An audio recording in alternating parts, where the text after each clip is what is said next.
it's Kameron with the K, come to you guys with a new video. So I'm really excited about this video because my last video that was legal related was all about a week in my life, and I just kind of brought you guys along, show you guys what I do in a week, and I feel like it was kind of fun, kind of different. I got a lot of good feedback, so I will probably do another one of those videos, maybe like once or twice a month. Let me know. And then of course do some other type of videos like what I wear to work, workwear, still my hair videos, all that. So I'm really excited. So this video, as you can tell by the title, is all about the truth about being a lawyer. I made a list and I'm just going to tell you guys what I do as a first year associate and what I'm kind of doing right now and what my day kind of looks like behind the scenes, rather than what I can show you, because a lot of things I just can't show you in those week life, day life, whatever videos, just because confidential. Everything is confidential. I mean, like, confidential, okay? I no longer sell these mugs, but for the sake of this video, of course, I have to feature the legal tea mug. So let's get into this tea. Okay, so I am a baby lawyer, super duper toddler infant lawyer, okay? Like barely out the womb lawyer, literally. I just started, so I don't know everything. I'm going to use the term lawyer. Attorney means I passed the bar. I get that. Some people know that, some people don't. But yeah, so lawyer is just more of like a well-known, generalized, used term. So I'll just use that. So I just passed the bar, for those of you that don't know. September. I can't believe it. 2019. I graduated law school May 2019. So it's just a blessing.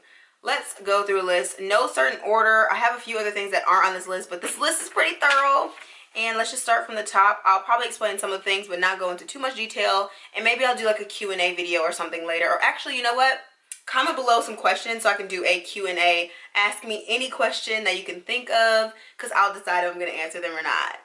But yeah, ask me any question, law school related, attorney life related, anything, down in the comment section below, and I will do a Q&A very soon. So some of the things that I do include lots of research. So I would say, I don't even want to put a percentage on it, but majority of what I do is research, and that's basically what you learn in law school if I had to sum it up.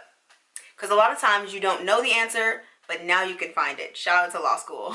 So I do a lot of research on different case law, different legal questions, of course. Sometimes it's fact questions that kind of correlate with the law. So just a lot of, does this fact go with this element of the law? What are the elements of the law? That's kind of where I'm right now, because you'd be surprised what law school doesn't teach you. Anything. No, you learn a lot in law school, but a lot of research is done. Sometimes I have to like go back to the bare bone basics and look up what's the prima facie case. What are the elements? Like, girl, why don't I know that? But I just don't, which is fine. It's all a learning process. If you follow me on Instagram, then you see my rant like a couple weeks ago, I think now, where I was just explaining how I know nothing. Anyway, so a lot of research. I draft different pleadings. So like I've drafted a complaint, which is the initial document to file a lawsuit, for those of you that don't know. I've drafted EEOC charges, which, because I do employment work, Title VII claims have to go through the EEOC, which is the Equal Employment Commission Council? EEOC. I'll put it on the screen, because Equal Employment Opportunity Commission? Something like that, okay? EEOC. Also do a lot of phone calls. Not necessarily cold calls, because it's usually like phone referrals from different attorneys or different people around the area, or actually all the states. I got a call today that I was talking to somebody in New Jersey. So we do a variety of different cases in other states, not just in Alabama, Birmingham, Alabama. Also, we do web referrals, so you can go on our website, put in your information. If you have a possible claim, we'll contact you and find out from there.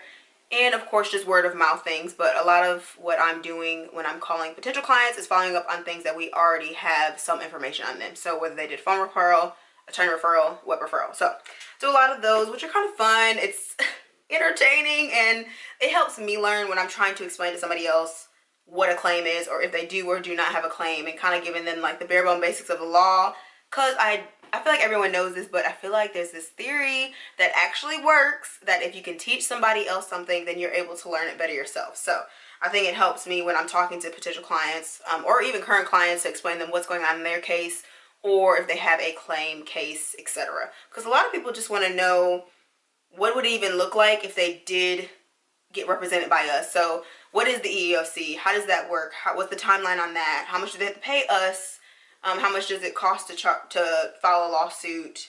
things like that. So a lot of people just want to know that timeline, what happens when you file a complaint, how many days, do you need to be super involved, and we just kind of give them what's going on and what to be prepared for. Oh, also kind of in that same realm is meeting with potential clients and meeting with clients. So sometimes we'll meet with clients that we already have, or have potential clients that we feel like, you know what, maybe an in-person conversation will be better for them. Or if it's to the point where, okay, they for sure have a claim, we need to sit down with them face to face and kind of give them the nitty gritty, what's really going on, step by step, a little bit more detail than we did on the phone. So we do a lot of in-person meetings, which I love. I just like meeting people and talking, so it kind of works, you know. Some days I don't feel like talking. We all have those days, but I like that part of it. Lots of email checking. Always check your emails. If you don't take anything else from this video, check your emails, check your calendar, follow up with dates. Deadlines are a major key.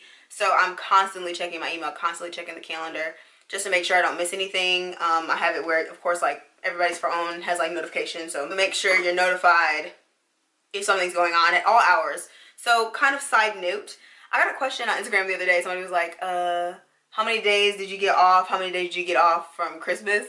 And I think it just varies firm to firm. Like we got Wednesday, Thursday, and Friday off because our office was closed, but some firms didn't. So I think it just kind of varies. And most attorneys, I won't say most, but to my knowledge, most attorneys are on salary. So it's not like you have a designated time that you need to kind of be everywhere. So it's bittersweet because like I could get a call or a text right now or email from my boss like, hey, I need you to do XYZ right now. And it's Friday at 6:43. So, you know, pros and cons.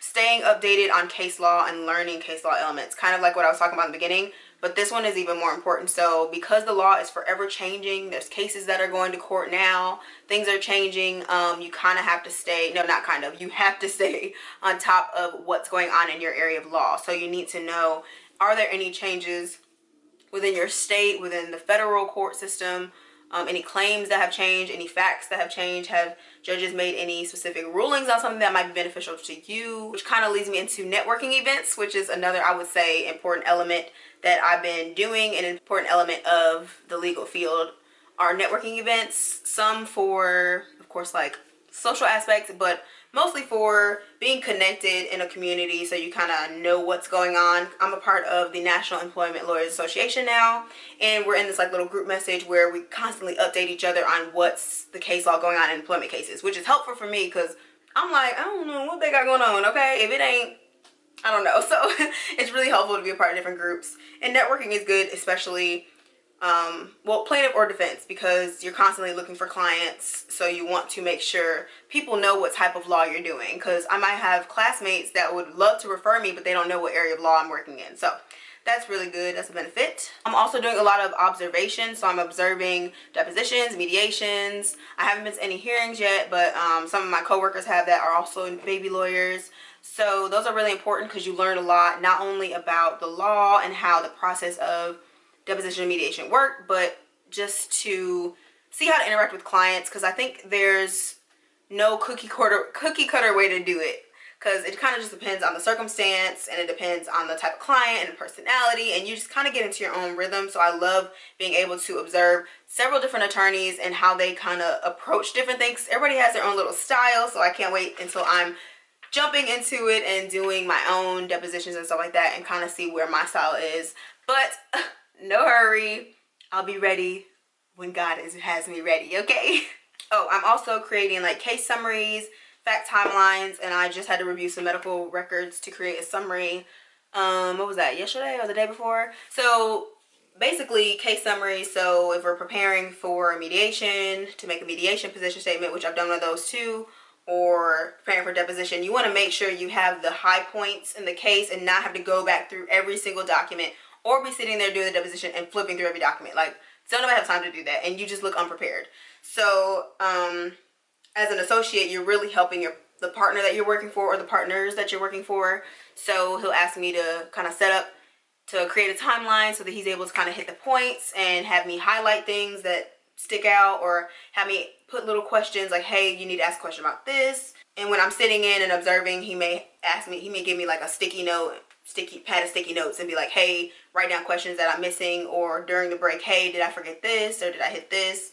Kind of just making sure you're both on the same page and you're able to adequately supplement what they already know. Especially being a young lawyer, I'm fresh out of law school, so there may be some laws and things, like I said, it's forever changing, that I know has changed or that I'm aware of faster than the partner, just because I'm like fresh out, you know what I'm saying? Proofreading documents. So actually there was this over 100-page complaint that I just reviewed, proofread, and a lot of that is really good learning. So proofreading, observing, all that is so important. So when it comes to the time where they're like, hey, I need you to draft this complaint, and I need to be able to just do it, or hey, I need you to write this brief. But yeah, so now that I'm kind of helping them do it, once it's my time to, okay, I'm trusting you to write this motion for summary judgment response or whatever the case may be, I'm able to adequately do it, and do it in the style and the way that they've done it, because I'm familiar with it, because I've helped them. So a lot of this is learning, especially now at this point, because I'm so new.